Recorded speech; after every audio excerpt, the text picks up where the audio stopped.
secara khusus didedikasikan untuk memberikan pengalaman bagi Anda, terutama memahami sejarah yang ada di Kota Semarang.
Sejauh mata memandang, kulihat elok keindahan,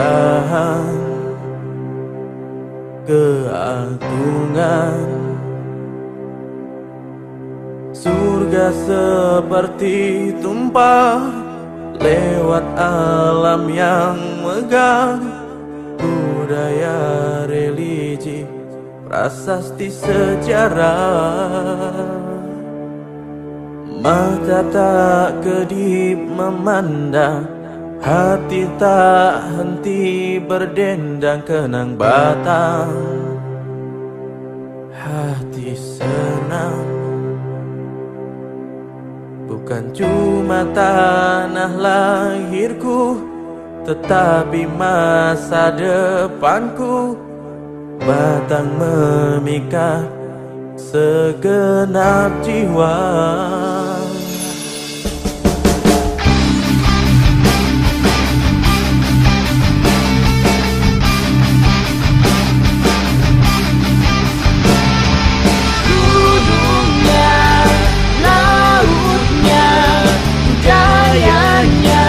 Batang menuju surganya Asia, indahnya, serunya, ramanya. Batang menuju Heaven of Asia.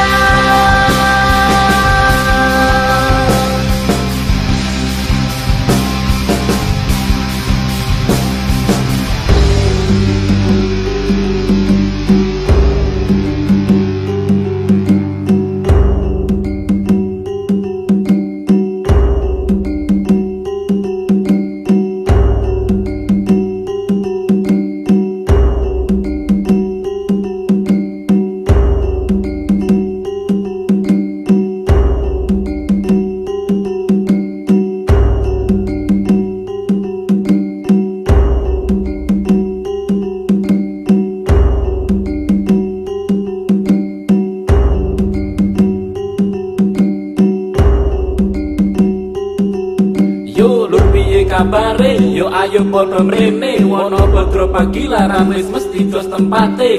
Ayo podo lunga ning surgane wisata, pantai Jodo Sigandung nganti anujung negara. Aja podo bingung nek arep luru mangan, kuliner Batang enak murah kenanggo langganan. Batang sederhana terus pancarkan pesona, makin silaukan mata Batang Heaven of Asia.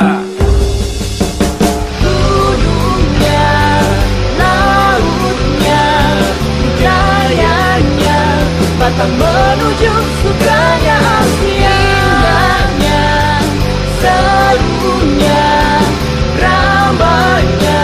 Batang menuju Heaven of Asia.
Sejauh mata memandang, kulihat elok keindahan,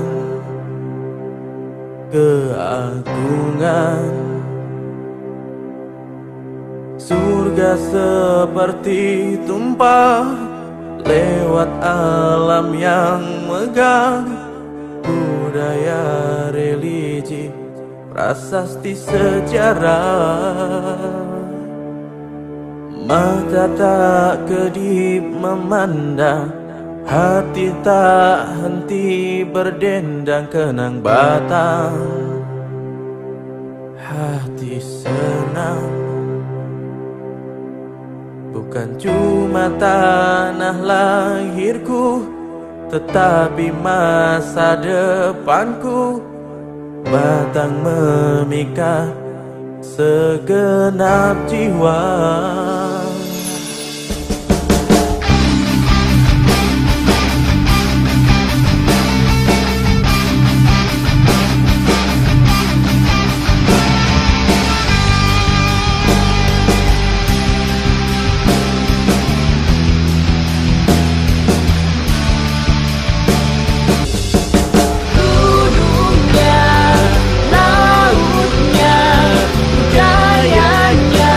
Batang menuju sukanya Asia, indahnya, serunya, ramanya. Batang menuju Heaven of Asia.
Laksana sebuah keris dan runcing sebagai lambang Kabupaten Kendal yang terbentang dari utara hingga selatan.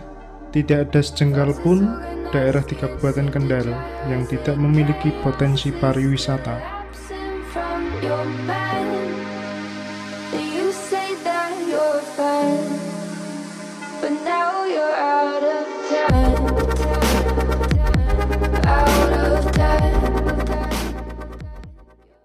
Seperti halnya Bukit Bligo dan Selo Arjuno yang terletak di Desa Kedungboto, Kecamatan Limbangan. Hamparan alam hijau yang terbentang luas menjadi pemandangan indah dalam mengawali perjalanan jelajah wisata kali ini.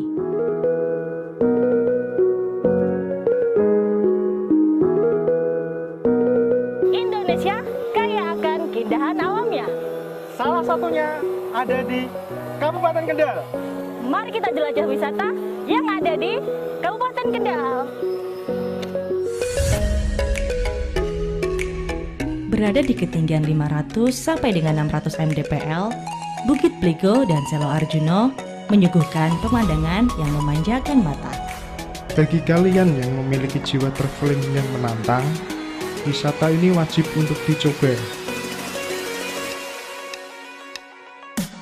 Tak jauh dari Bukit Bligo, tepatnya di Desa Watulawang, terdapat musola yang sangat unik karena dibangun di atas batu andesit yang sangat besar.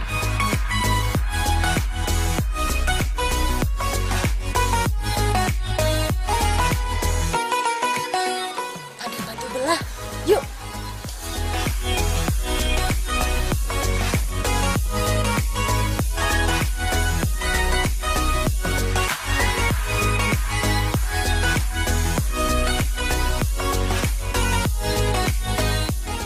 tempat ini juga bagus untuk menikmati hamparan pemandangan hutan yang alami.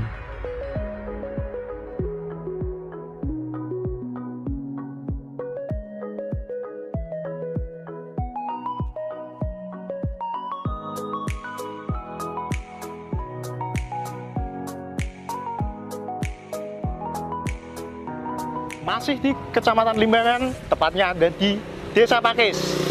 Mau lihat keseruannya? Tetap ikuti Jelajah Wisata. Pemandangan pematang sawah nan hijau, bak permadani dan ditambah gazebo di tengah sawah menjadi daya tarik bagi wisatawan untuk singgah melepas penat di tengah hiruk pikuknya perkotaan.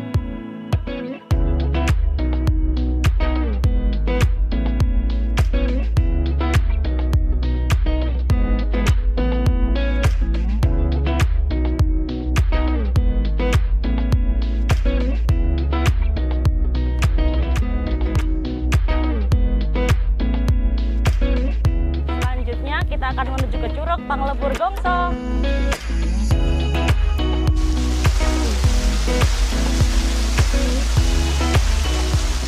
Tetesan air nan gemercik berselimut sinar matahari menambah suasana asri yang menyejukkan serta menenangkan bagi wisatawan yang berkunjung ke Curug Panglebur Gongso.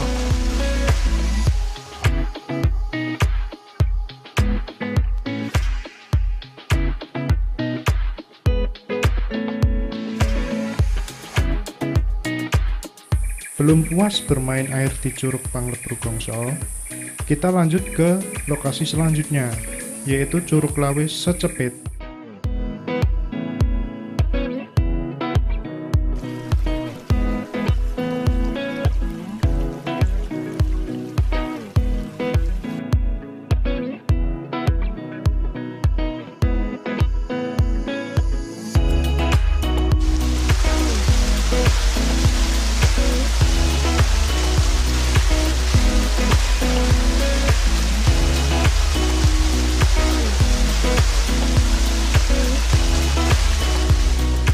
Memiliki ketinggian 20 meter di tengah pesona hutan yang masih alami, dengan keindahan alam, air terjun, dan hawa dingin khas dataran tinggi menambah sempurna kekayaan alam yang ada di Kecamatan Limbangan.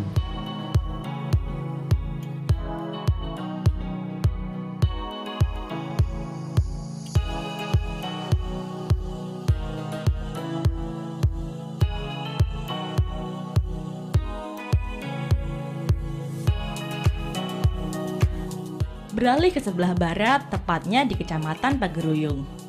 Terdapat lokasi kebun pala yang bisa dijadikan destinasi wisata keluarga.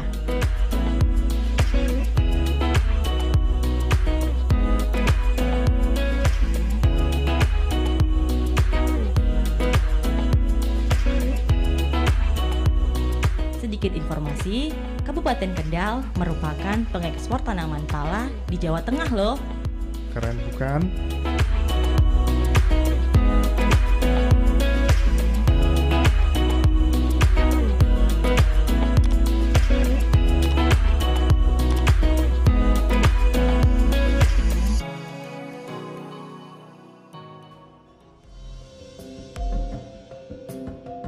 Mengakhiri jelajah wisata kali ini dengan menikmati hembusan angin, gemuruh ombak yang dapat menenangkan pikiran kita, dan indahnya sunset di Pantai Kemangi.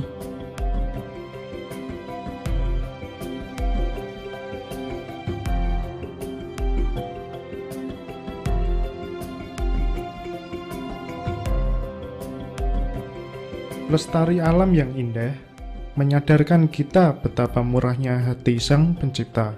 Tuhan sudah bermurah hati memberikan keindahannya. Tugas kita adalah menjaganya.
Selamat pagi semua. Selamat pagi dan semangat pagi. Assalamualaikum warahmatullahi wabarakatuh. Ya, pagi ini 20 September 2022 saya berada di sini merasakan getaran yang luar biasa, getaran yang istimewa karena berada di tengah atau bersama pendekar dan Sri Kandinya Jawa Tengah. Tepuk tangan untuk beliau. Spirit yang diusung di sini kita bersanding, bukan bersaing, bersinergi, berkolaborasi, bukan semata-mata berkompetisi. Dan saya kira nafas itu yang sudah kita rasakan. Pagi-pagi Bulani sudah mengalungi selendang. Kita pakai selendang ini ada maknanya, nanti beliau yang menceritakan. Ini adalah batik khas Batang dengan motif geringsingan. Tadi tari itu juga menggambarkan tentang spirit bagaimana Ki Ageng Gringsing ya Bu ya, itu menjadi sebuah maestro daripada Kabupaten Demak. Baiklah, saya di sini ingin menyampaikan siapa-siapa yang hadir, meskipun semua yang ada di depan ini adalah orang yang sudah sangat terkenal dan cukup dikenal, tetapi saya harus menyampaikan karena apa? Karena acara ini tidak hanya disaksikan secara live di sini, tetapi juga ada beberapa LPPL yang merilis secara langsung, dan perlu saya sebutkan di sini, Radio Suara Kota Wali 104.8 Demak, kemudian Radio Suara Semarang, kemudian Suara Salatiga, Radio Suara Kendal 93 FM, Radio Kota Badik 91.2 FM, dari Purwodadi juga ikut merelay, Radio Purwodadi, dan radionya Bulani, ini namanya cukup spesifik, Radio Abirawa Tom 104 FM Batang. Selain itu, acara ini juga direlay secara live, disiarkan secara live TV Desa dan Ermol TV. Jadi hadirin Bapak Ibu yang hadir di sini bisa menyaksikan secara langsung juga di YouTube channel Pemerintah Kota Semarang dan Pemkab Batang. Baiklah, saya ingin menyapa satu persatu. Bu Lani, selamat pagi Bu Lani. Ini luar biasa, kita berada di pendopo ya Ibu ya, pendopo tengah. Kalau pendopo utama ada di depan Pak ini. Jadi kita berada di sini nanti untuk bincang-bincang tentang bergerak bersama pasca pandemi, dan ini bukan untuk yang pertama, dan kali ini matur nuwun Bu Lani sudah menjadi tuan rumah sejak beberapa hari yang lalu, menyiapkan berkoordinasi dengan timnya Pak Hendi, juga tim-tim dari Semarang Raya. Kemudian di sebelahnya ada Mas Diko. Ini Mas Diko agak tegang ya Pak Hendi dari tadi ya, karena nggak didampingi Mbak Caca, jadi agak ada. Pagi Mas Diko. Beliau ini menjadi Bupati termuda ketika dilantik. Waktu itu usianya 21 tahun. Ditambah 10 ya. Jadi Pak Diko ini menjadi pemimpin Kendal. Alhamdulillah matur nuwun sudah rawuh. Tadi berapa lama dari Kendal ke sini Mas Diko? Setengah jam. Tadi nyalip Pak Hendi ya. Kemudian Bapak Dr. Hendrar Prihadi SIMM, atau yang lebih akrab dipanggil Mas Hendi. Beliau ini menjadi wali kota Semarang untuk periode 2 periode plus. Matur nuwun Pak Hendi, tadi dari Semarang jam berapa? Dari rumah itu jam 7, tapi pas mau masuk tol itu saya lihat jam setengah 8. Jadi antar rumah ke exit tol itu jalan masuk tol itu kok kayaknya kok lama sekali. Oh begitu ya, berarti ini ini nanti perlu ada terobosan khusus Pak Hendi. Jadi mungkin supaya ketika pada situasi-situasi tertentu sumbatan-sumbatan itu bisa diurai begitu. Dan tepuk tangan untuk semuanya. Saya ada jeda tepuk tangan dulu sebelum sampai ke Pak Aaf. Dan saya izin untuk ini harus ngepek kan namanya susah Pak ngapalkannya itu. Taunya Pak Aaf gitu. Namanya adalah Afzan Aslan Junaid atau ya lebih akrab dipanggil Pak Aaf. Beliau lahir 20 September 1979. Artinya hari ini beliau ini adalah sedang berhappy birthday. Iya. Selamat ulang tahun Pak Aaf. Ini luar biasa. Nanti ada kado khusus dari Pak Hendi, Bulani sama Pak Diko kadonya nanti. Ya mungkin itu pengantar kami, dan kesempatan pertama saya ingin minta pendapat atau mungkin ucapan dari Bulani. Batang ini kan menjadi salah satu nadi yang sentral juga di Pantura, dan menjadi pejabat baru, spirit baru. Barangkali ada hal-hal yang ingin atau disampaikan pada forum yang saya kira ini luar biasa, dan belum tentu 10 tahun lagi kita bisa bersama-sama di sini. Monggo Bulani.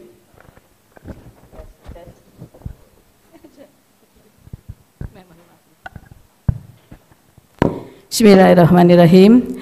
Assalamualaikum warahmatullahi wabarakatuh. Yang saya hormati dan kita banggakan bersama, beliau Bapak Wali Kota Semarang, Bapak Bupati Kendal, dan Bapak Wali Kota Pekalongan, serta Pak Jayanto yang memandu acara ini. Terima kasih yang pertama kami ucapkan kepada tim yang sudah melaksanakan kegiatan seperti ini di Kabupaten Batang. Satu penghargaan bagi kami, acara seperti ini diadakan di aula atau pendopo Kabupaten Batang ini, dan alhamdulillah semuanya bisa rawuh dalam keadaan sehat walafiat untuk saling berbagi, sharing informasi terkait dengan program dan kebijakan pembangunan di daerah masing-masing. Sekali lagi saya ucapkan terima kasih, dan tentunya mohon maaf apabila penyelenggaraan ini di tempat kami ada hal-hal yang kurang berkenan di hati Bapak Ibu sekalian. Bapak Ibu sekalian yang saya hormati, Kabupaten Batang ini secara geografis mungkin hampir sama dengan Kabupaten Kendal. Letaknya itu antara di Pantura sampai dengan pegunungan, yang mana banyak potensi di dalamnya, termasuk potensi pariwisata mulai dari pantai sampai dengan pegunungan, yang kurang lebih ada sekitar 98 destinasi wisata yang ada di Batang.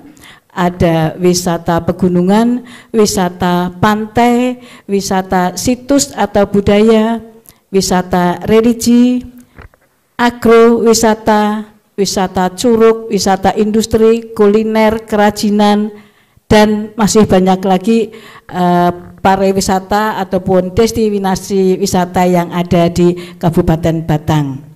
Alhamdulillah setelah pandemik 2 tahun kemarin, tahun ini mulai bangkit lagi karena keadaannya sudah normal. Ini yang membuat Kabupaten Batang, perekonomian di Batang ini mulai menggeliat dan mulai berkembang, khususnya dari sektor pariwisata ini. Ada beberapa hal yang menarik khususnya untuk destinasi wisata di Batang ini ada wisata petualang. Wisata petualang ini di pantai ada, di pegunungan juga ada. Kami contohkan misalnya untuk wisata di Sigemplong, ini ada wisata yang dengan rute langsung ke Dieng, dari Bawang ke Dieng menggunakan jeep. Pagi dari Bawang, kemudian sampai di Dieng siang, di sana berwisata di lokasi Dieng, kemudian kuliner di sana, jalan-jalan di sana, sore kembali lagi ke Bawang di Batang. Luar biasa ini, terutama pada saat perjalanan dari Bawang ke Dieng itu melewati jalan surga di atas awan begitu Pak. Artinya kita di jalan di yang tembus Bawang ke Dieng itu kiri kanannya itu seperti awan. Kalau kita naik pesawat itu kalau lihat nengok ke jendela itu kan awan begitu Pak. Nah itu di Batang seperti itu. Tol Kayangan namanya, tol Kayangan di Bawang tembus ke Dieng, luar biasa. Tapi kalau saya yang sudah senior, saya tidak menyebut tua ya Pak. Saya ini senior keju Pak. Saya keju kalau mengikuti wisata yang seperti ini. Tapi ini menarik, benar-benar tantangan sebuah wisata yang ada di Batang khususnya untuk anak-anak muda. Kemudian kalau yang di wilayah pantai ini kita punya wisata di Sikuping. Sikuping ini adalah wisata petualang ataupun sport tourism yang di dalamnya ada parah layang, kemudian ada outbound, flying fox, kemudian trabas, off-road itu melewati pinggir pantai Bapak. Itu banyak sekali daya tarik wisata, kemudian juga ada paket-paket wisata.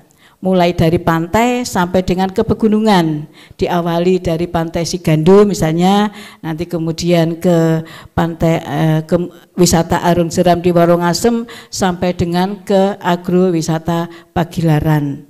Yang mana nanti di Pagilaran kita bisa jalan-jalan di kebun teh, kemudian diajari cara memetik pucuk teh yang akan digunakan untuk produksi teh, sampai dengan diperlihatkan proses produksi teh di pabrik Pagilaran. Ini juga tawaran dari Pemkab Batang untuk para wisatawan lokal maupun regional serta nasional. Nah ini geliat wisata yang di Batang saat ini sudah mulai tumbuh, menumbuhkan perekonomian yang ada di Batang, yang tentunya ini berkontribusi besar ke PAD, yang mana PAD ini sekarang menjadi tumpuan ataupun andalan untuk membiayai pembangunan di daerah sendiri, karena sedikit demi sedikit dana transfer dari pusat ini mulai berkurang, sehingga bagaimana caranya kita daerah untuk bisa menumbuhkan ekonomi untuk kontribusi ke PAD. Secara umum itu Pak terkait dengan kepariwisataan. Terima kasih Pak J. Baik, terima kasih Bu Lani.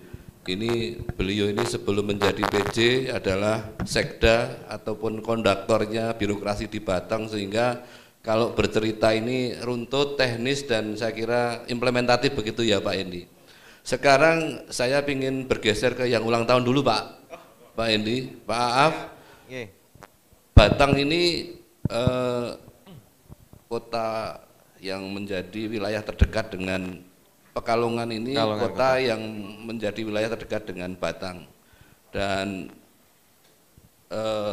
kasak kusuk yang sudah saya dengar mau minta sebagian wilayahnya Bu Lani untuk perluasan katanya begitu. Pasar Setono sudah apa istilahnya diintegrasikan, mungkin ada permohonan lain begitu Pak Aaf, atau mungkin bisa cerita agenda dan bagaimana sekarang batik itu menggeliat, karena di mana-mana hari batik, pakai batik ini sudah menjadi sebuah kebutuhan secara nasional. Kami persilakan. Memang kalau untuk wilayah kita memang berbatasan, tetapi yang berbatasan itu juga yang terkena dampak musibah, ya, terkena dampak musibah atau banjir dan rob. Ini mungkin masih perlu pembahasan Ibu, termasuk keterbatasan kita, anggaran masing-masing ini juga masih menjadi masalah. Dan alhamdulillah kalau di hampir semua wilayah sekarang, bukan hanya di hampir semua kota kabupaten bahkan provinsi, tidak hanya di Jawa Tengah, ini sudah mempunyai masing-masing motif batik yang sangat khas. Tetapi Kota Pekalongan bagaimanapun sudah brandnya, image-nya sudah kuat sekali dalam sektor batik, karena kita Kota Pekalongan sudah dinobatkan sebagai the World City of Batik, dan bahkan lebih dari 60% sektor ekonomi kita juga dari batik. Dan alhamdulillah secara tidak langsung ini juga mengangkat salah satu lagu dari grup band terkenal di Indonesia, grup band Legend. Ya, ada satu syairnya yang mengatakan, yaitu slang, ya, kota batik di Pekalongan, bukan Jogja, bukan Solo. Nah, itu juga brandnya kita alhamdulillah lebih kuat. Dan alhamdulillah setelah ada exit tol di kita, ada interchange, itu pas keluar masuknya itu di sentra batik terbesar di Kota Pekalongan, yang itu sudah dikenal di seluruh Indonesia, yaitu Setono. Nah, ini tinggal beberapa pemaksimalan, terutama di era pandemi ini. Kemarin kita sangat-sangat terpukul sekali, terutama dari sektor batik. Dan alhamdulillah inovasi-inovasi dari usaha batik di Kota Pekalongan ini kemarin justru yang paling laris di masa pandemi ini adalah daster. Ya, daster mungkin ya di rumah terus nggih. Di rumah terus, ini daster waktu itu luar biasa. Tetapi masih ada beberapa problem lagi, bahwa harga bahan baku batik ini belum bisa dikendalikan, dalam arti belum stabil. Kemarin dengan larisnya daster, para pengusaha UMKM bikin berapapun, 1.000, 10.000 tiap bulan, ini pasti laris, pasti habis. Tetapi untuk nextnya, pemesanan nextnya ini kita terkendala dengan kalau bahasanya para pengusaha ini ganti harga, ya, bukan naik tetapi ganti harga, ya, karena naiknya terlalu tinggi, naiknya sudah terlalu tinggi. Nah, ini mungkin ada beberapa perencanaan di kita mau bikin material center, ya, seperti itulah. Jadi tujuannya mengendalikan semacam koperasi, mengendalikan harga bahan baku batik seperti mori, obat, lilinnya dan sebagainya. Nah, ini mudah-mudahan dengan kemarin online ini juga sangat berpengaruh. Dan rata-rata milenial ini sudah tidak asing dengan pemasaran online, digital marketing. Dan kemarin melalui dinas Dindakop kita, Dindakop dan UMKM, kita juga memberikan pelatihan-pelatihan kepada para pengusaha pemula untuk bagaimana memasarkan online. Alhamdulillah sekarang sudah tidak ada masalah, dan ini mudah-mudahan sektor ekonomi pariwisata juga beriring tumbuh bersama. Ya, dengan pasca pandemi ini mudah-mudahan tidak ada lagi lah virus-virus maupun wabah-wabah yang seperti COVID kemarin. Ini kan belum lagi COVID selesai sudah ada cacar monyet dan sebagainya. Kemarin belum juga selesai sudah ada penyakit PMK gitu, yang harus bentuk satgas lagi. Dan rata-rata di kota kabupaten kan belum dianggarkan kemarin PMK, dan dilalah menjelang Idul Adha. Ya, menjelang Idul Adha ini yang kemarin masih menjadi problem. Tapi mudah-mudahan lah brandnya Kota Pekalongan untuk sektor batik memang gennya Pekalongan ini, ya, warga Kota Pekalongan ini ya memang di batik. Seperti seragam yang saya pakai untuk hari ini, setiap hari Selasa ini sebetulnya putih polos, tetapi karena dengan kearifan lokal kita pakai dengan izin Pak Mendagri, kita kombinasikan dengan batik 30%, yang lainnya tetap polos. Ini juga tujuannya untuk mengangkat sektor batik di Kota Pekalongan. Dan kita menciptakan brand lagi untuk batik, itu adalah sarung batik. Sarung batik yang kita pakai di semua ASN kita setiap hari Jumat. Bawah sarung batik, atas menyesuaikan. Jadi kita walaupun artinya pakai sarung, betul ya? Sarung, kita sarung. Karena kota santri gitu ya?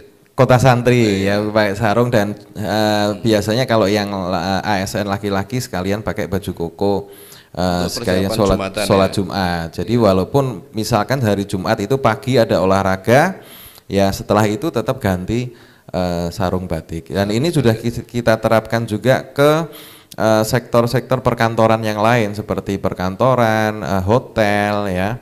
Kita juga terapkan itu. Yang masih susah ini TNI Polri ya. Masa TNI Polri suruh pakai sarung batik, ini belum memungkinkan kayaknya.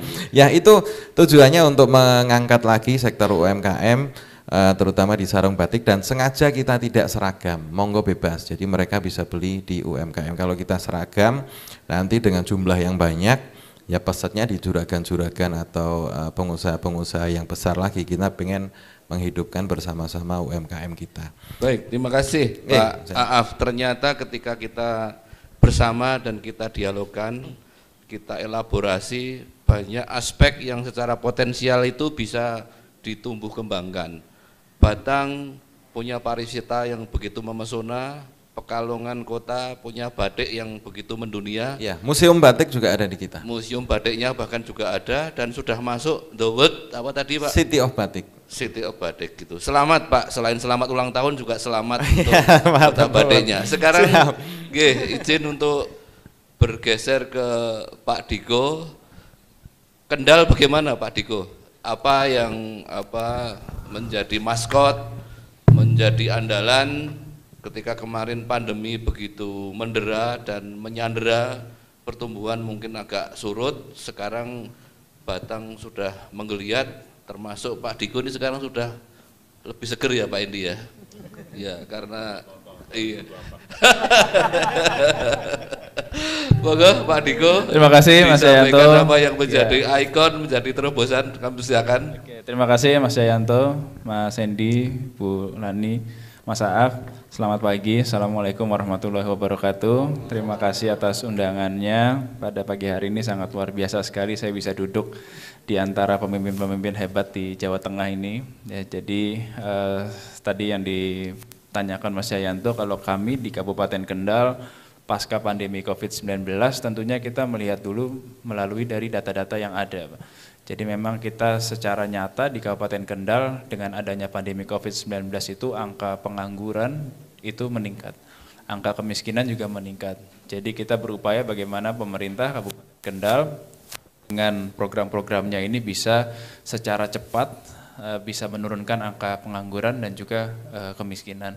Dan dengan kekuatan yang dimiliki oleh Kabupaten Kendal secara geografis yang mungkin hampir sama dengan Kabupaten Batang, ya kita memiliki potensi industri dan juga pariwisata yang kita coba untuk integrasikan ke depannya sehingga ini bisa berdampak sangat positif terhadap pertumbuhan ekonomi dan juga meningkatkan kebutuhan masyarakat yang ada di Kabupaten Kendal gitu. Jadi upaya kita sudah bekerja sama dengan kawasan industri Kendal dan juga dengan melalui Dinas Tenaga Kerja kita memiliki aplikasi yang namanya Kendal Karir.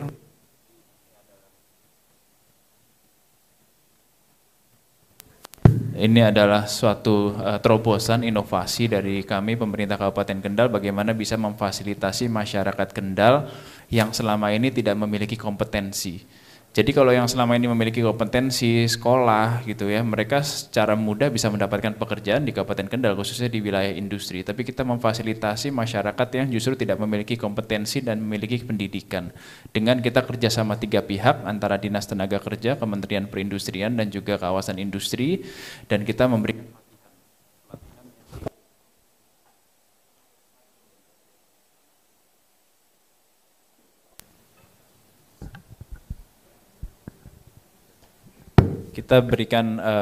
pelatihan ya yang pelatihannya itu memang disesuaikan dengan kebutuhan yang ada di industri. Jadi harapan kita setelah dilatih itu mereka tidak bingung mencari pekerjaan tapi langsung mendapatkan pekerjaan di wilayah Kabupaten Kendal. Dan ini sudah berjalan, piloting project sudah berjalan sehingga hari ini sudah banyak sekali yang kita fasilitasi dan ini harapannya bisa menurunkan angka kemiskinan dan pengangguran di Kabupaten Kendal. Di luar dari itu potensi pariwisata tentunya juga kita sangat gencar sekarang bagaimana mengintegrasikan pariwisata yang dikelola oleh desa, dikelola oleh pemerintah Kabupaten Kendal dan dikelola oleh swasta. Jadi bagaimana kita mengintegrasikan ketiga komponen ini sehingga kita bersama-sama untuk bisa memajukan pariwisata yang ada di Kabupaten Kendal. Dan kita fokus terhadap sports tourism. Jadi bagaimana pariwisata berbasis olahraga ini yang kita majukan di Kabupaten Kendal dan juga kita melibatkan kearifan lokal, kita melibatkan juga potensi yang dimiliki oleh Kendal, karena Kendal juga dikenal dengan kota santri, kita memiliki ratusan pondok pesantren, sehingga banyak sekali santri-santri di Kabupaten Kendal yang memiliki kompetensi untuk bisa memajukan pariwisata. Salah satunya ada pondok pesantren di Kendal, itu memiliki kemampuan untuk bisa membuat pesawat aeromodeling.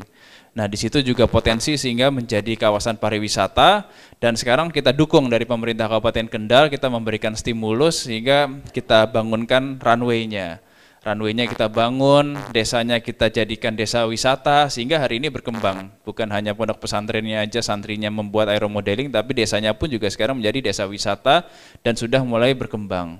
Dan dengan harapan tentunya dengan pariwisata ini berkembang, potensi UMKM juga pasti akan terangkat gitu. Jadi kita bagaimana mengintegrasikan industri yang sudah maju di Kabupaten Kendal bisa terintegrasi dengan pariwisata dan juga UMKM. Dan tidak lupa kita juga fokus terhadap peningkatan kapasitas sumber daya manusia yang dimiliki oleh Kabupaten Kendal. Jadi 4 pilar itu pembangunannya Mas Jayanto di Kabupaten Kendal, yaitu industri, pariwisata, UMKM dan SDM yang kita pemerintah Kabupaten Kendal fokus untuk menjadi suatu perubahan yang signifikan di Kabupaten Kendal. Baik, tepuk tangan untuk Pak Diko Ganinduto.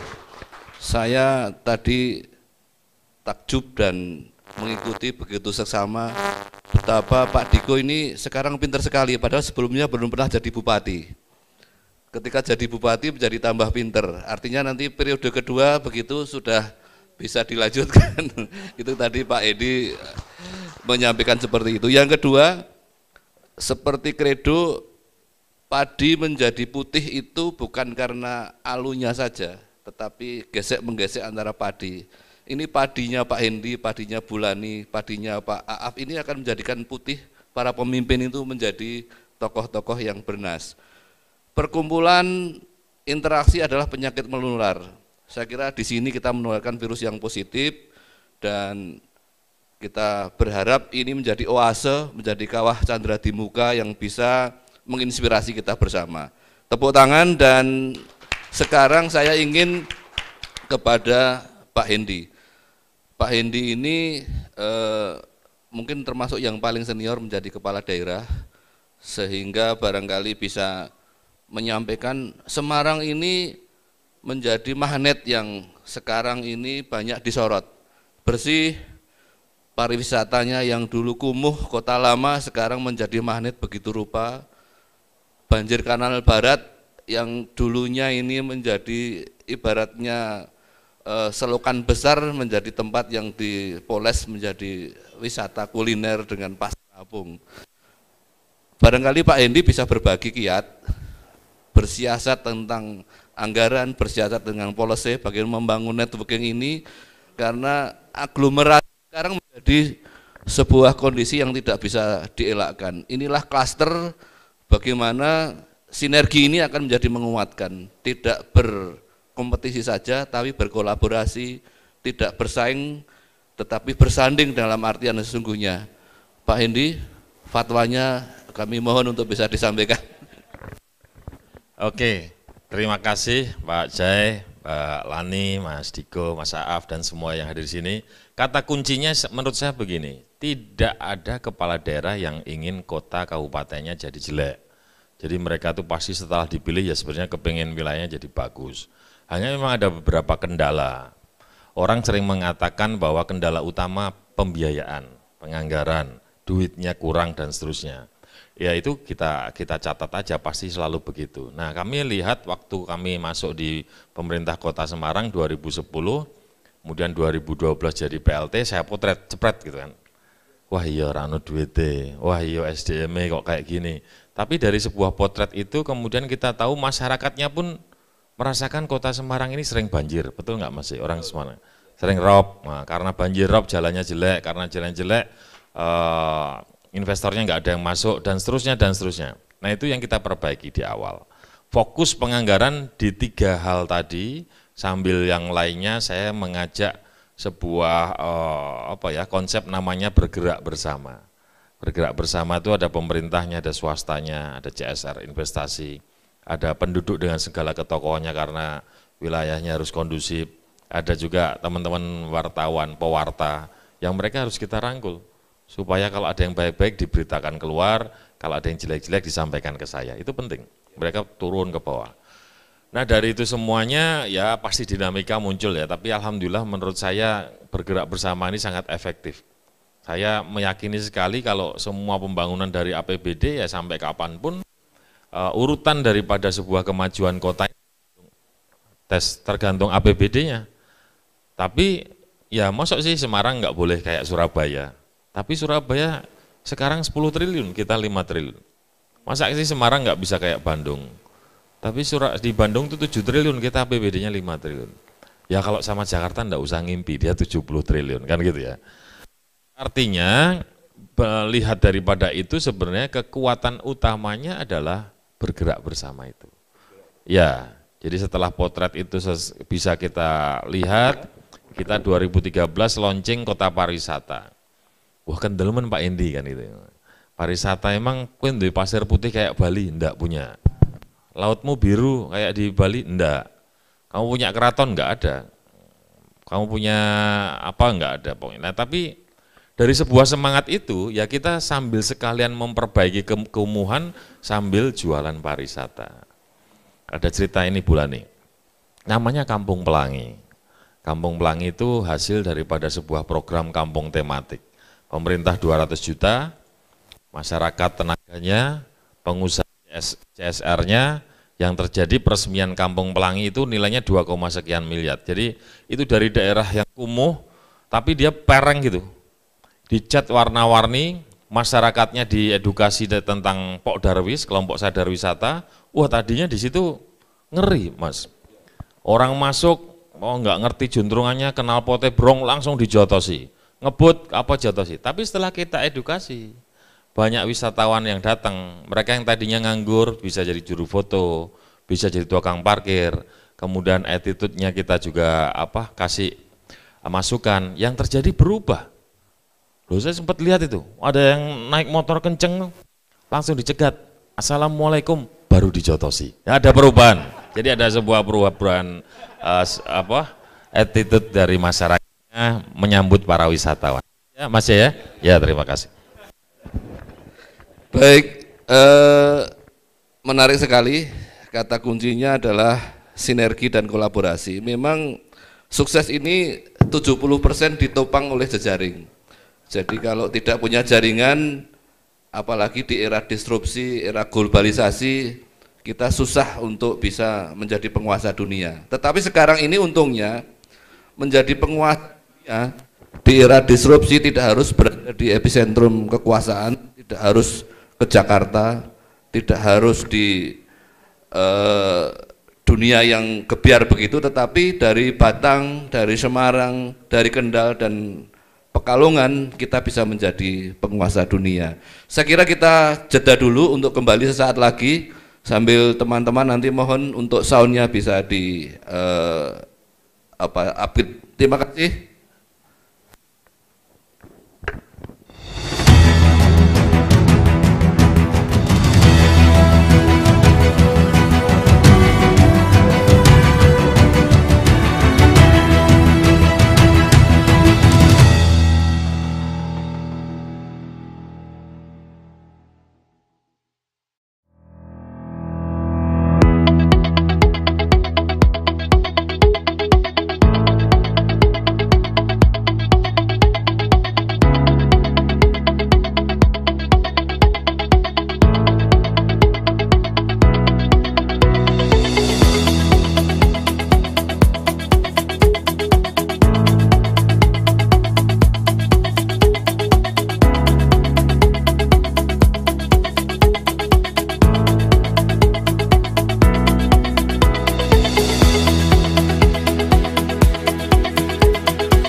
Indonesia berpotensi kuat untuk menjadi kekuatan di pasar ekonomi global dalam mencatat pertumbuhan ekonomi yang signifikan.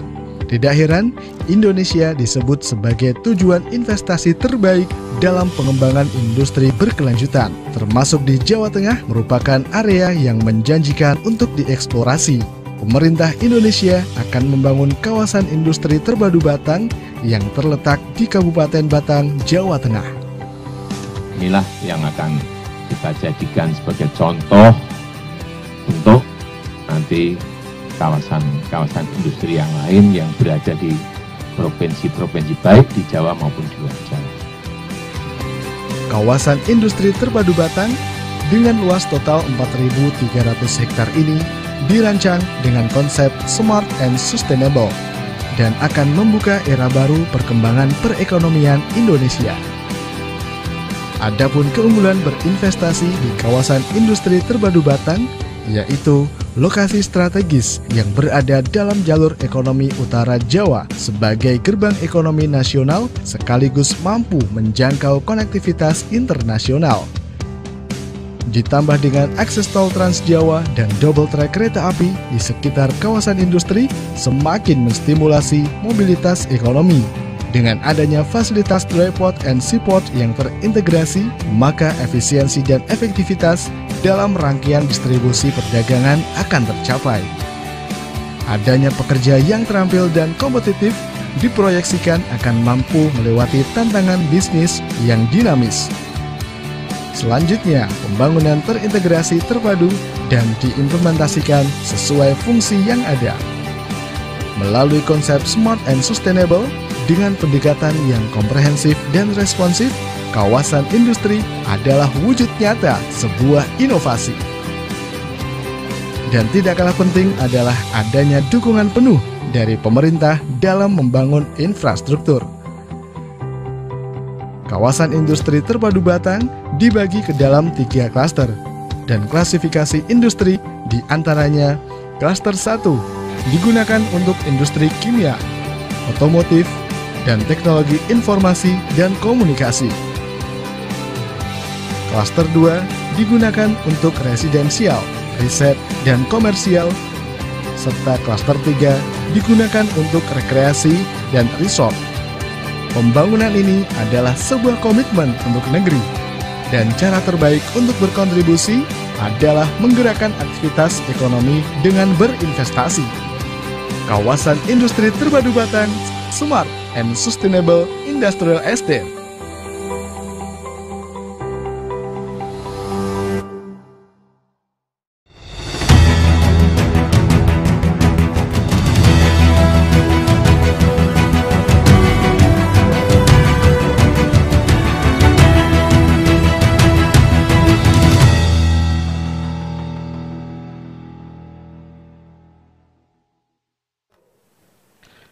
Bapak Ibu sekalian, kita masih berada di bincang-bincang bersama dengan Pak Aaf, Wali Kota Pekalongan, Pak Diko, Bupati Kendal, Ibu Lani, PJ Bupati Batang, dan Pak Hendi dari Kota Semarang. Saya ingin menggali lebih dalam dengan Pak Hendi ini.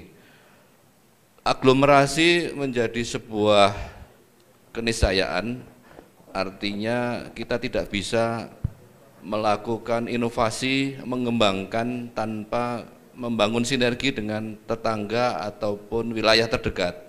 Dalam konteks pariwisata, dalam konteks industri, dan mungkin juga bidang yang lain, bagaimana menurut Pak Hendi apa yang perlu dilakukan dan yang sudah dilakukan, termasuk menindaklanjuti dialog ataupun pertemuan pada pagi hari ini untuk kita sama-sama menatap ke depan, Pak Hendi? Iya, saya sangat meyakini apa yang disampaikan Pak Jayanto ya dari selaku moderator, bahwa sekarang ini eranya kolaborasi, jadi semuanya harus saling dukung, termasuk di dalam wilayah aglomerasi. Kalau kita mau berpikir secara sederhana, contoh aglomerasi yang berhasil itu ya DKI Jakarta sama teman-temannya di sekitar itu. Ada Depok, ada Bogor, mana lagi itu ya, Bekasi, Tangerang, dan lain-lain. Itu benar-benar kota-kota yang terus berkembang dukung Jakarta gitu. Dan Jakartanya karena sudah overload itu ya. kemudian kota-kota tersebut berkembang. Kalau kita lihat kota-kota sekitar Jakarta itu, APBD-nya gede-gede loh, jauh lebih besar dari kita-kita yang di Jawa Tengah. Nah, kemudian berkaca dari itu sebenarnya kalau yang ada di Jawa Tengah kan masing-masing sudah punya. Kami dengan Kendal, Kedung Sepur, ada Kendal, Demak, Kabupaten Semarang, kemudian Kota Semarang dan Grobogan atau Purwodadi. Kita sudah sering berdiskusi ya Mas ya. Salah satunya yang kita sepakati adalah promosi pariwisata bersama. Lewat galeri UMKM itu ya. Ya, kemudian juga ada ruang pamer di masing-masing daerah yang boleh menitipkan produknya dari Kedung Sepur. Ya, kami di Kota Lama kan punya showroom atau workshop. Nah, produk-produknya teman-teman boleh di situ. Kemudian pariwisata ini sekarang kita udah menyelesaikan leaflet, brosur, serta media online untuk kampanye bersama. Orang boleh mendarat ke Semarang, tapi dia bisa menikmati Curug Sewu di Kendal, dia bisa menikmati Candi Gedong Songo atau Bledug Kuwu di Grobogan, atau bahkan ke Demak ada Sunan Kalijogo dan seterusnya. Nah, brosur ini masing-masing daerah kemudian membuat dan juga memperbanyak sebagai sebuah media promo bersama. Baik, ya. Ya, karena saya rasa itu penting ya. Kita tidak boleh lagi berdiri sendiri-sendiri berkompetisi. Kamu punya apa? Oh, aku punya gini. Kamu punya aplikasi berapa? Aku lebih banyak lah. Udah nggak zaman lagi. Karena dengan media yang semakin teknologi informasi yang semakin berkembang, sekat-sekat itu pasti sudah tidak perlu lagi. Dan kita butuh sebuah konsep bergerak bersama. Oke, terima kasih Pak Hendy. Saya jadi ingin juga menanyakan pada Bu Lani. Bu Lani punya KITB, kemudian Kendal punya KEK. Bagaimana mensinergikan dua oase, dua magnet yang potensinya luar biasa?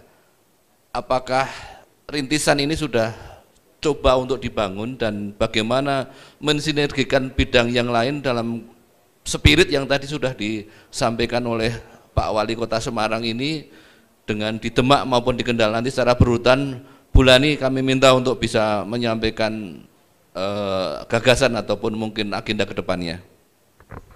Terima kasih Pak Jaya.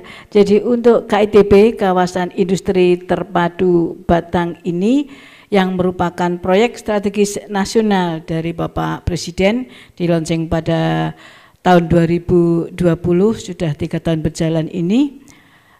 Di KITB ini dilaksanakan, proyek KITB ini dilaksanakan oleh konsorsium 12 BUMN, ada PTPP, PTKIW, PTPN, PLN, dan lain-lain, yang mana pembangunan di KITB ini tentunya memang butuh segala sesuatu yang tidak bisa dicukupi dari Batang sendiri.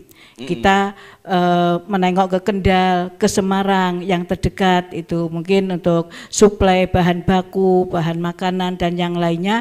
Ini kita berkolaborasi dengan daerah yang ada di sekitar Batang. Kemudian KITB ini yang saat ini sedang dalam proses pembangunan konstruksi yang sudah masuk ada 8 tenan ataupun 8 perusahaan dari PMA semuanya. Ada yang dari Inggris, Belanda, Korea, India, Cina, juga sebentar lagi Amerika masuk pabrik lampu. Ini yang saat ini sedang berkonstruksi, pembangunan konstruksi. Direncanakan diperkirakan nanti tahun 2023 sebagian sudah beroperasi. Manakala ini nanti sudah operasional dari tenan-tenan ini tentunya banyak membutuhkan mungkin SDM-nya, mungkin sarprasnya dan yang lain-lain, yang mana sesuai arahan Bapak Presiden bahwa tujuan utama membangun KITB ini adalah untuk menciptakan lapangan kerja yang seluas-luasnya, khususnya untuk daerah Batang dan sekitarnya. Ya. Yang nanti di 2023 kita membutuhkan 2.500 tenaga kerja yang dibutuhkan oleh KITB. Ini nanti pastinya karena lokasinya ada di wilayah Batang, kita memanfaatkan potensi SDM yang ada di Batang dulu. Di Batang mungkin sudah tercukupi atau bahkan ada kompetensi yang di Batang tidak ada, kita kerjasama dengan daerah sekitar, Kendal, Pekalongan maupun Semarang secara bertahap. Nanti kebutuhan tenaga kerja sampai dengan tahun 2030 itu kurang lebih sebanyak 282.000. Tentunya ini nanti disuplai oleh daerah tetangga sekitar, gitu Mas Jaya J. Oke. Artinya ini sebuah geliat secara ekonomi yang akan membawa dampak kemajuan tidak hanya di Batang tetapi mungkin kawasan-kawasan sekitar, apalagi kebutuhan akan tenaga kerja nanti sedemikian banyak. Nah, ini yang saya ingin juga minta ke Pak Diko. Kendal juga punya KEK, bagaimana spirit kolaborasi, bagaimana spirit bersanding bukan bersaing ini, dua daerah yang berdekatan masing-masing mempunyai kawasan industri untuk bisa berjalan seiring, tidak terjadi hal-hal yang sifatnya mungkin diskresi atau mungkin sejenisnya. Pak Diko, saya persilakan. Oke, terima kasih. Jadi kalau menurut pendapat saya, hari ini kalau kita bicara industri, Jawa Tengah ini adalah masa depan, gitu ya. Jadi memang sudah disiapkan kalau menurut saya oleh pemerintah pusat bahwa Jawa Tengah, khususnya mungkin Kendal dan Batang, ini dua daerah yang memang sekarang industrinya sedang maju, ini memang disiapkan untuk menjadi masa depannya kawasan industri yang ada di Indonesia. Sehingga memang kalau dibilang bersaing antara Kendal dan Batang, menurut saya ini nggak ada hubungannya. Kenapa? Karena ini adalah dua konsep bisnis yang berbeda antara Kabupaten Kendal dengan Kabupaten Batang. Karena Batang tentunya dengan BUMN, PTPN, dengan konsep pemerintah yang membangunkan infrastruktur sehingga investor bisa berinvestasi sewa dengan BUMN, dan di Kendal itu beda. Kalau di Kendal itu dikelola oleh swasta. Hari ini KIK dikelola oleh Jababeka dan Semcorp dari Singapura, sehingga investor apabila berinvestasi di sana mereka bisa membeli lahan. Jadi ini dua konsep yang berbeda sehingga kita bisa menawarkan kepada investor untuk bisa memilih apakah mereka lebih nyaman untuk berinvestasi di Batang atau di Kendal gitu. Jadi menurut saya antara Kendal dan Batang ini justru kita bagaimana bisa bersinergi untuk mengembangkan kawasan industri ini lebih besar lagi gitu. Karena di Kendal total kawasan peruntukan industri KPI-nya itu ada 5.000 hektar. Dan KIK itu hanya 2.200. Jadi sekarang kita lagi fokus bagaimana infrastruktur kita kembangkan, kita berikan stimulus kepada investor sehingga seluruh kawasan industri yang 5.000 hektar ini terbuka luas semua gitu. Sehingga kita bisa memberikan banyak opsi-opsi kepada para investor untuk berinvestasi di Jawa Tengah, bukan hanya di Kendal ataupun di Batang gitu. Justru yang perlu kita kolaborasikan ketika industri ini maju, yang perlu kita pikirkan adalah kawasan penunjang. Jadi kawasan penunjang dari berkembangnya kawasan industri ini yang harus kita pikirkan. Yang tadi Mas Hendy sampaikan gitu kan, bagaimana pariwisata ini kita integrasikan antara wilayah yang ada di Jawa Tengah, ini yang harus kita pikirkan gitu. Sehingga kami hari ini di Kabupaten Kendal berkomitmen dengan idenya Mas Hendy, sekarang infrastruktur kita selesaikan dulu. Infrastruktur pariwisata ini kita perbaiki dulu sehingga pariwisata di Jawa Tengah ini bisa benar-benar terintegrasi gitu. Ya, baik, menarik sekali Pak Diko. Artinya saya setuju kalau Jawa Tengah adalah masa depan industri Indonesia dan Kendal maupun Batang ini menjadi pintu gerbang untuk itu. Semarang dan Pekalongan harus mengambil peran, dan ini yang ingin saya tanyakan kepada Pak Aap, bagaimana mencoba untuk membangun satu terobosan atau memberikan nilai tambah, apalagi dengan badik, dengan industri-industri yang bersifat kerakyatan begitu, yang sudah tumbuh dari leluhur kita, untuk memberikan sentuhan-sentuhan yang lain. Apa yang akan dikontribusikan Kota Pekalongan di dalam menciptakan satu daya tarik yang lebih utuh terhadap hal ini, Pak Aaf? Ya, terima kasih Mas Jayanto. Memang seperti apa yang sudah disampaikan tadi, bahwa kolaborasi ini memang harus dilakukan. Kita nggak mungkin bisa berdiri sendiri karena perputaran ekonomi apalagi di Kota Pekalongan, penjualan batik dan sebagainya nggak mungkin hanya seputar warga Kota Pekalongan. Mungkin kalau untuk sektor usaha kita juga sudah di samping kampung batik yang sudah ada di Kota Pekalongan, kita juga mengembangkan kampung tempe. Ini yang kita maksimalkan. Jadi ada satu desa di Kuripan Kertoharjo yang mana di situ kita bina untuk semua penduduknya itu usaha tempe. Jadi sudah banyak varian baru, ada bukan hanya tempe goreng, bukan hanya tempe keripik, tetapi brownies tempe, pizza tempe, es krim tempe, ini juga sudah ada di situ, dan ini menurut saya terobosan yang luar biasa. Dan kemarin Kota Pekalongan juga mendapatkan penghargaan dari Jawa Pos untuk pengembangan sektor tempe, itu luar biasa. Nah, kita kalau bicara kolaborasi dengan kota sekitar saja, kota kabupaten sekitar, misalkan Kota Pekalongan dengan Kabupaten Pekalongan dan Kabupaten Batang yang mana itu perbatasan.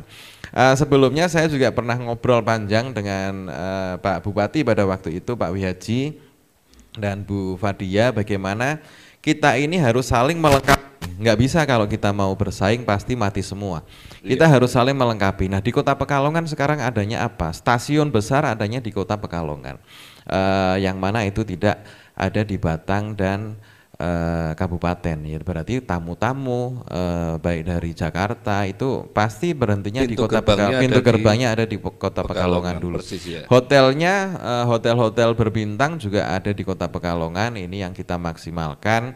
Tetapi kita untuk sektor wisata, misalkan di kabupaten dengan berbagai macam curugnya, ya, ada Linggo Asri dan sebagainya, di Batang dengan Pantai Sigandunya, ada curugnya juga, dan sekarang pengembangan itu yang datang mereka orang Pekalongan semua, hampir semuanya orang Pekalongan. Tetapi sama hunian hotel, mall ini adanya di Kota Pekalongan. Jadi kalau menjelang Lebaran misalkan orang berbondong-bondong untuk membeli baju baru, ya warga Batang, warga kabupaten itu datang ke Kota Pekalongan. Ini kolaborasi saling melengkapi ini yang harus kita pelihara terus. Jangan terus kita bersaing. Nah, dengan adanya KITB, kawasan industri terpadu Batang, ini juga dan Kendal, ini juga kita harus siapkan SDM kita untuk warga Kota Pekalongan. Jangan sampai nanti justru misalkan tenaga-tenaga teknis yang tidak bisa warga Batang ini melengkapi itu. Nah, kita siap melengkapi itu warga Kota Pekalongan. Jadi di samping potensi-potensi yang ada, tetap kita butuh dengan daerah-daerah yang lain, terutama daerah tetangga, dan potensi seperti kawasan industri, baik yang di Batang, baik yang di Kendal, kita harus juga siapkan SDM kita untuk kita taruh di sana. Mungkin seperti itu. Ya, baik, terima kasih Pak Aaf.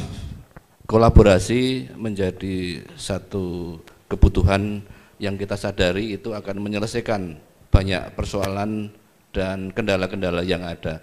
Semakin menarik dan diskusi akan kita lanjutkan sesaat lagi. Untuk kita jeda sejenak.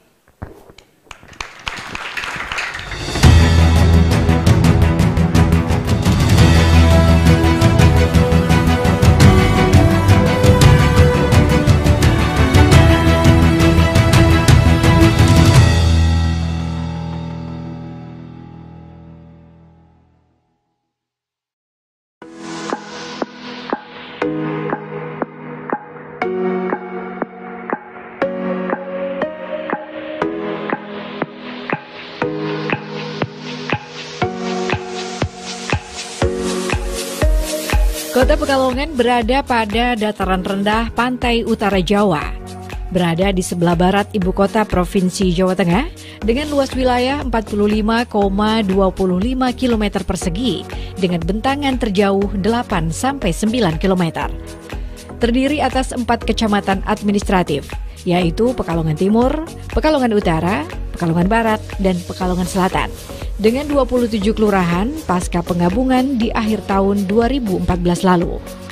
Jumlah penduduk Kota Pekalongan menurut data BPS tahun 2020 sebanyak 307.145 jiwa, terdiri dari 3 etnis, yaitu Jawa, Arab, dan Tionghoa, yang hidup rukun, damai, berdampingan, dan penuh toleransi. nuansa religius dan kemajemukan sangat terasa di Kota Pekalongan. Terbukti di kawasan Jatayu terdapat masjid, gereja, wihara, dan kelenteng yang berdampingan dan saling menghormati serta penuh keharmonisan. Kota Pekalongan memiliki sesanti kota batik yang artinya bersih, aman, tertib, indah, dan komunikatif.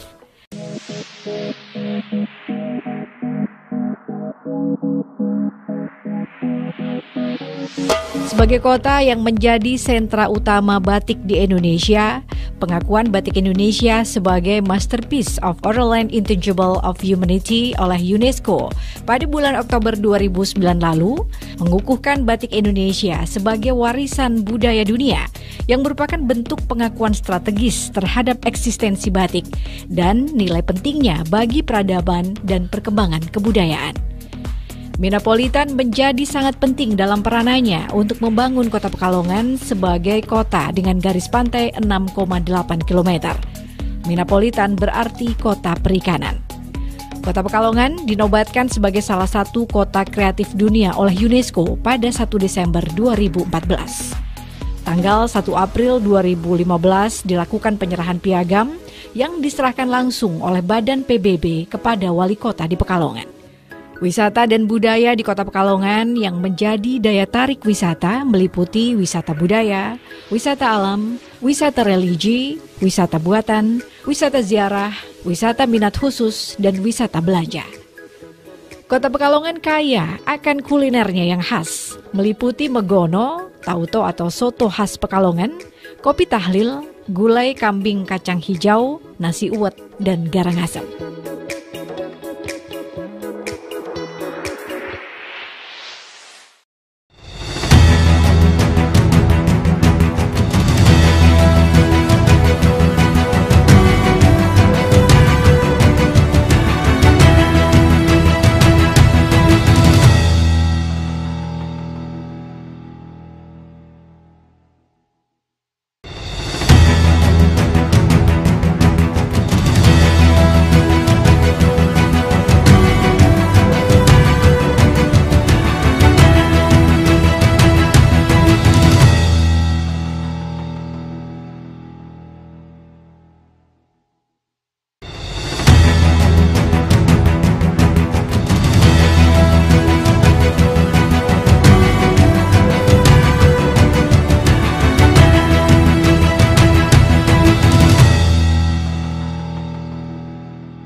Bapak Ibu sekalian, kita masih berada di bincang-bincang bersama dengan tokoh yang luar biasa, dan di awal tadi sudah saya sampaikan bahwa ini pertemuan yang memberikan dampak strategis dan juga dampak-dampak yang kita harapkan akan menjadi pengungkit dan penggerak perkembangan ekonomi di masa mendatang.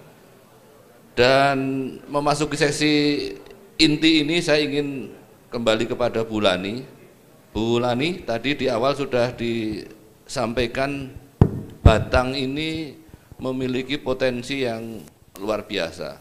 Pariwisata, pertanian, dan sekarang menjadi salah satu pintu gerbang industri Indonesia dan Jawa Tengah. Barangkali ada yang ingin disampaikan, dan sekaligus karena ini sesi terakhir saya mohon closing speech-nya untuk menjadi catatan yang menginspirasi dan menjadi pengingat bagi kita bersama. Monggo Bu Lani. Terima kasih Pak Jaya. Closing state dari kami bahwa di era aglomerasi ini suatu daerah tidak bisa membangun seorang diri dari daerah tertentu saja, tapi butuh kolaborasi dan kerjasama dengan daerah yang ada di sekitarnya. Untuk pengembangan pembangunan yang ada di daerah ini butuh kolaborasi. Kalau di Semarang tadi ada Kedung Sepur, di Pekalongan ada Petalong. Petalong itu Kota Pekalongan, Batang, dan Kabupaten Pekalongan.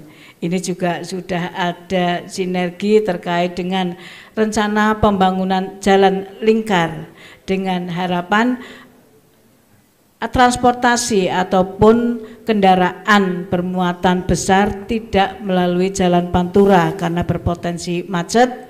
Kemudian ada tol, tapi tentunya dengan biaya yang cukup untuk untuk angkutan seperti truk. Itu kemungkinan untuk tol ini tidak bisa melewat tol karena ada biaya, sehingga ini rencana akan dibuatkan jalan lingkar mulai dari Batang, Kota Pekalongan sampai dengan ke Wiradesa, Kabupaten Pekalongan. Ini bukti era aglomerasi ini dari Petanglong. Kemudian misal terjadi sesuatu bencana di kecamatan yang berbatasan dengan daerah lain, kalau di Batang ini misalnya Gringsing, berbatasan dengan Kendal, ada kejadian kebakaran misalnya. Ini yang kita minta bantuan dulu dari Kendal dulu, pemadam kebakaran dari Kendal, karena yang lokasinya lebih dekat begitu. Baru dari Batang kita meluncur. Ini bukti bahwa suatu daerah untuk pengembangan dan pembangunan tidak bisa bekerja sendiri, tapi butuh kerjasama dan kolaborasi dengan daerah yang lainnya. Seperti Pak Jaya tadi bilang bahwa kita datang tidak untuk bersaing, bukan juga untuk bertanding, tapi kita datang untuk bersanding. Itu state dari kami, closing state dari kami. Terima kasih Pak Jaya. Monggo. Ya, matur nuwun, tepuk tangan untuk Bu Lani. Sekarang gilirannya Pak Diko untuk memberikan underline ataupun catatan yang lebih mempertegas. Kendal ini mempunyai potensi industri yang juga tidak kalah dahsyatnya, karena ini langsung bersinggungan dengan korporat-korporat yang ada di luar sana. Singapura, Jababeka ini tentu menjadi tulang punggung untuk industri masa depan Indonesia. Yang lain, Kendal memiliki potensi pariwisata dan juga kekayaan geografis yang saya kira ini bisa memberi nilai tambah. Apa yang ingin Pak Diko sampaikan menjadi catatan akhir untuk kita di sini? Saya persilakan.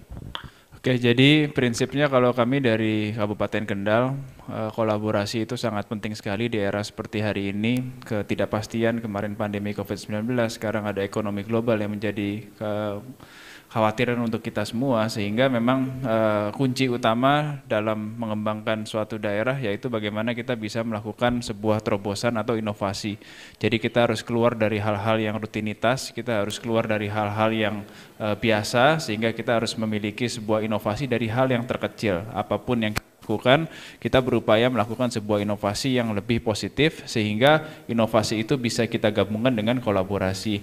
Jadi kami di pemerintah Kabupaten Kendal berharap tentunya dengan pertemuan pada pagi hari ini, kolaborasi sinergitas antara daerah khususnya yang ada di Jawa Tengah ini harus bisa terus kita kembangkan, dan kita bisa sama-sama petakan dan sinergikan agar ke depan Jawa Tengah ini yang sudah baik ini mudah-mudahan bisa lebih baik lagi dengan kolaborasi yang lebih hebat. Luar biasa, tepuk tangan untuk Pak Diko. Kendal ke depan kita berharapkan menjadi Kendal yang lebih berdenyut, lebih menggeliat dengan potensi-potensi yang ada. Pak Aaf, sebagai kota pariwisata dengan batiknya, dan yang tidak kalah pentingnya adalah pintu gerbang. Batang bisa punya KITB, Kendal bisa punya KEK, tapi tidak punya stasiun. Nah, bagaimana pintu gerbang ini melengkapi hal-hal tadi? Kami persilakan untuk memberikan catatan akhir atau closing statement-nya. Terima kasih. Memang kalau saya rasa pemaksimalan, ya, bagaimana kita pemaksimalan potensi yang ada dan mencari potensi baru. Apa yang bisa pemaksimalan itu tadi. Jadi kalau tamu-tamu baik itu di Batang, di Kabupaten Pekalongan, di samping beliau-beliaunya ini juga kulineran di Kota Pekalongan, nginepnya juga pasti di Kota Pekalongan karena beberapa brand hotel nasional maupun internasional ini ada di Kota Pekalongan. Nah, tetapi bukan hanya itu menurut saya, bagaimana termasuk kepala daerahnya. Kalau saya termasuk prinsipnya adalah ayo kita jangan malu belajar. Ya, belajar dengan yang lebih senior seperti Mas Hendy, Bulani dan sebagainya. Ini yang beliau-beliau ini sudah pengalaman lama sekali di pemerintah maupun di birokrat, dan dengan Mas Diko yang lebih milenial ya dari saya, ini juga kita jangan malu untuk sharing bagaimana tentang, pasti setiap kota itu ada kelebihan dan kekurangannya masing-masing. Misalkan dengan Semarang bagaimana penataan kotanya sekarang di tangan Mas Hendy bisa bersih, pariwisatanya bangkit dan sebagainya. Dengan mungkin dengan Mas Diko bagaimana pemimpin muda ini bisa diterima masyarakat dan sebagainya. Nah ini kemarin-kemarin saya juga belajar di provinsi lain, Jawa Timur, di Madiun, bagaimana yang Madiun itu tahun 2017 ini masih mengalami banjir, dan tahun 2021 mereka sudah selesai. Nah di kita kan banjir dan rob ini masih menjadi momok. Kita juga masih butuh pemerintah provinsi dan pemerintah pusat. Ini yang harus kita garis bawahi juga, bahwa anggaran-anggaran terkait potensi-potensi bencana seperti banjir rob, seperti pasar tradisional di kita yang ada 4.000 kios terbakar dan sampai sekarang belum bisa terbangun, dan insya Allah tahun 2023 ini segera terbangun. Nah kita butuh anggaran-anggaran dari pemerintah pusat. Menurut saya lobby-lobby komunikasi dengan kementerian-kementerian terkait ini juga menjadi penting. Nah pertemuan-pertemuan seperti ini kita bisa menggali dari para pemimpin-pemimpin yang saya rasa sudah berhasil lah di eranya atau di daerahnya masing-masing. Mudah-mudahan Kota Pekalongan bisa lebih baik lagi, mudah-mudahan kolaborasi dengan daerah-daerah di sekitar, baik Kendal, baik Batang, baik apalagi Semarang ya. Kalau Semarang ini sudah orang tidak bisa dibanding-bandingke sebetulnya kalau di Jawa Tengah itu ya. Tapi apapun kalau pemimpinnya tidak hebat ya tidak bisa seperti itu, berubah seperti itu. Terus intinya jangan malu belajar baik kepada yang lebih senior maupun kepada yang lebih milenial kalau bahasa sekarang. Oke, mungkin itu. Ya. Terima kasih. Ini kearifan pemimpin dari kota santri ya, seperti Pak Aaf ini. Rendah hati dan bersahaja padahal prestasinya luar biasa. Pak Hendy, giliran Pak Hendy untuk bisa memberikan gong begitu. Bagaimanapun Semarang adalah etalase yang lain dan menjadi epicentrum daripada Jawa Tengah, karena ibu kota Jawa Tengah juga ada di Semarang. Apa yang terjadi di Semarang ini akan menginspirasi daerah-daerah yang lain, tidak hanya di Petalong atau mungkin juga yang pemimpinnya ada di sini, tapi juga daerah-daerah yang lain. Pak Hendy yang sudah punya pengalaman, punya jejak, barangkali bisa memberikan inspiring idea begitu. Di sini kami persilakan Pak Hendy. Ya, saya ucapkan terima kasih pada Bulani, Mas Diko, Mas Aaf, dan tentu saja Mas Yanto yang sudah memberi ruang untuk kita bisa sharing, karena sharing ini sangat penting. Saya di dalam memimpin Semarang selama ini juga memberi kesempatan sama teman-teman saya untuk mereka kemudian melakukan perjalanan-perjalanan, tidak hanya di dalam negeri, ke luar negeri, tapi syaratnya satu, pas pulang harus ada 1 atau 2 produk yang bisa dipaparkan kepada saya. Kenapa? Inovasi penting, tapi kalau mau cepat bisa ATM, amati, tiru, modifikasi. Mana yang bagus, cepret, nanti dipaparin teman-teman, oh kalau begitu nanti bunganya supaya bagus, supaya cepat tumbuh pakai bougainville aja, modifikasi. Nah, itu kemudian kita lakukan. Nah itulah yang selalu saya sampaikan, bahwa bergerak bersama ini penting. Bulani tadi juga sudah menyinggung itu, bahwa nggak bisa kita hidup sendiri, baik sebagai manusia maupun sebagai sebuah wilayah kota kabupaten dengan tetangga-tetangganya. Maka dengan rumus TOP, Trust, Open, Partisipatif, saya rasa apa yang kita ingin lakukan dengan tantangan-tantangan selama memimpin daerah itu akan bisa tercapai. Terima kasih Mas. Baik, tepuk tangan, aplaus untuk semua pemimpin-pemimpin yang ada di depan. Saya kira saya tidak ingin merangkum, tetapi hasanah yang berkembang ini biarlah menjadi oleh-oleh kita bersama. Sinergi, kolaborasi menjadi kata kunci. Kita tidak perlu untuk mengedepankan saling bersaing, tetapi bagaimana bersanding. Semoga ke depan Pekalongan, Kendal, Batang, dan Semarang ini akan menjadi daerah-daerah yang menyejahterakan rakyat ataupun masyarakatnya, dan kita harapkan semua yang ada di sini juga bisa mengemban tugas menjadi pemimpin yang amanah. Saya selaku pengatur acara dialog pada siang hari ini, mohon maaf bila ada hal-hal yang kurang berkenan, dan izin saya untuk menutup dengan puisi pendek.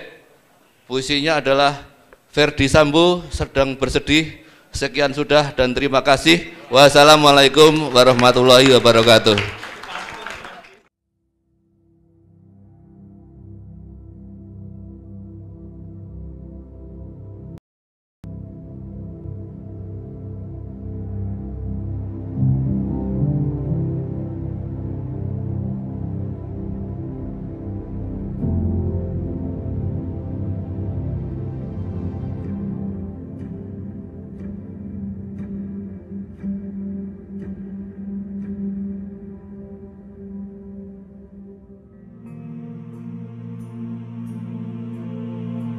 Sugeng Rawuh di Kabupaten Kendal. Kabupaten Kendal dibentuk pertama kali atas prakarsa dari Tumenggung Bahurekso. Kemudian pada tanggal 8 September 1614, Tumenggung Bahurekso diangkat menjadi Bupati Kendal pertama kali.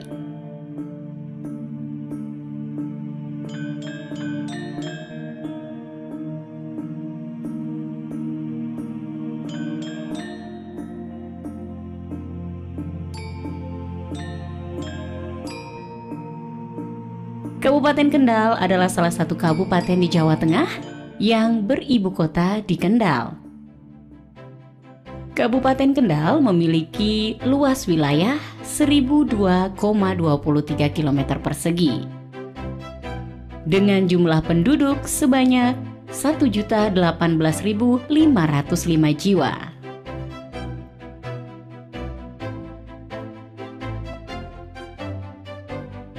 Sebagai salah satu kabupaten di Jawa Tengah, Kabupaten Kendal memiliki capaian indeks pembangunan manusia yang cukup membanggakan.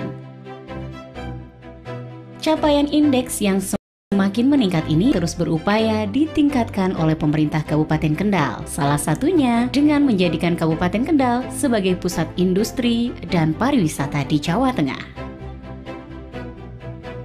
Hal itu ditujukan dengan diresmikannya Bike Park Kenjuran bertema downhill dengan ketinggian 1.379 meter di bawah permukaan laut di kawasan Kenjuran Sukorejo.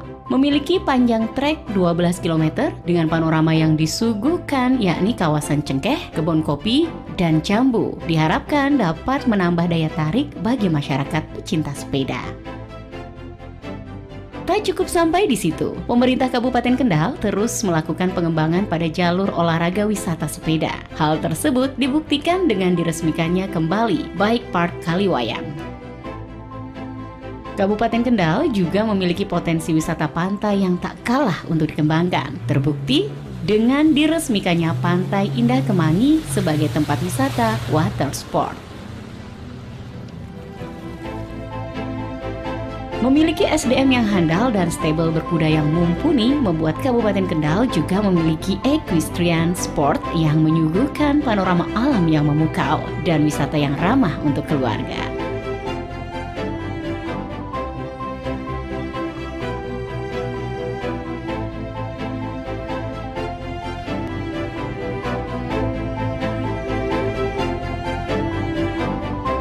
Oleh karena keberagaman potensi alam dan pariwisata yang dimiliki Kabupaten Kendal, Kabupaten Kendal berhasil lolos dalam 300 besar Anugerah Desa Wisata Indonesia yang diselenggarakan oleh Kemenparekraf.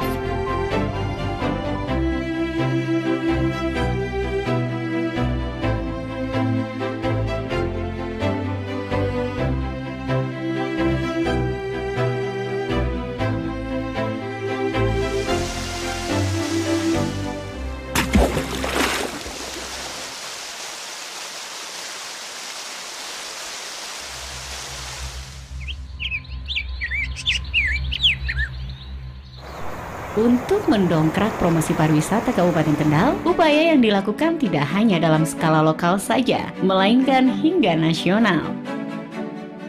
Hal tersebut telah diimplementasikan oleh pemerintah Kabupaten Kendal melalui dukungan-dukungan dari berbagai pihak. Tak hanya itu, dalam rangka mendorong kemandirian ekonomi daerah, pemerintah Kabupaten Kendal terus melakukan penguatan pada sektor industri dan UMKM.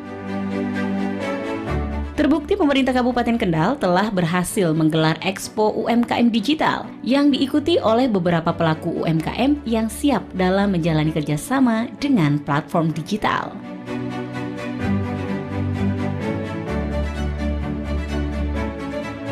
Pendampingan dan dukungan fasilitas pelatihan kepada UMKM telah diberikan pemerintah Kabupaten Kendal agar dapat menciptakan kemandirian ekonomi daerah yang semakin menggeliat.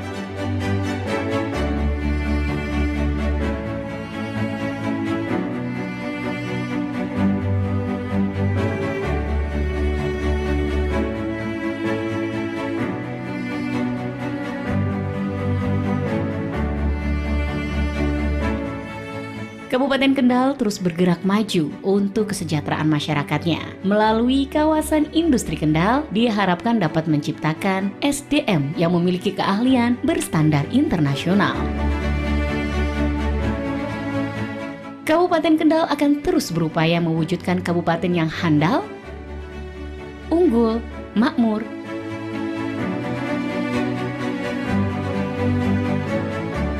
dan berkeadilan. Matur nuwun.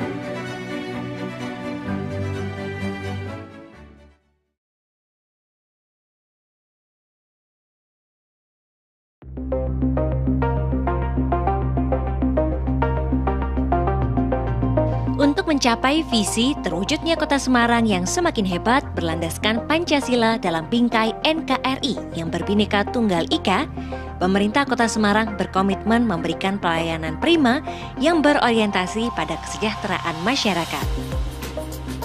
Layanan publik diberikan secara gratis melalui berbagai program sejak lahir hingga meninggal. Program UHC memberikan pelayanan kesehatan gratis bagi warga termasuk untuk melahirkan. Sementara untuk meningkatkan kekebalan tubuh generasi muda, imunisasi diberikan secara gratis melalui puskesmas. Layanan dokumen kependudukan diberikan secara gratis untuk mengurus KTP, akta, KK hingga KIA. Di bidang pendidikan, pemerintah Kota Semarang menggratiskan biaya pendidikan dari tingkat taman kanak-kanak hingga sekolah menengah pertama, serta menyediakan beasiswa kuliah untuk mahasiswa.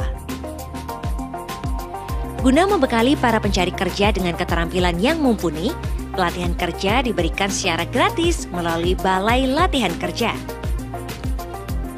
Untuk mendukung usaha rakyat, pemerintah Kota Semarang memberikan pelayanan izin usaha secara mudah melalui SIIMUT serta akses pendanaan melalui program kredit Wibawa. Pembayaran pajak pun semakin mudah dengan pelayanan jemput bola secara door-to-door.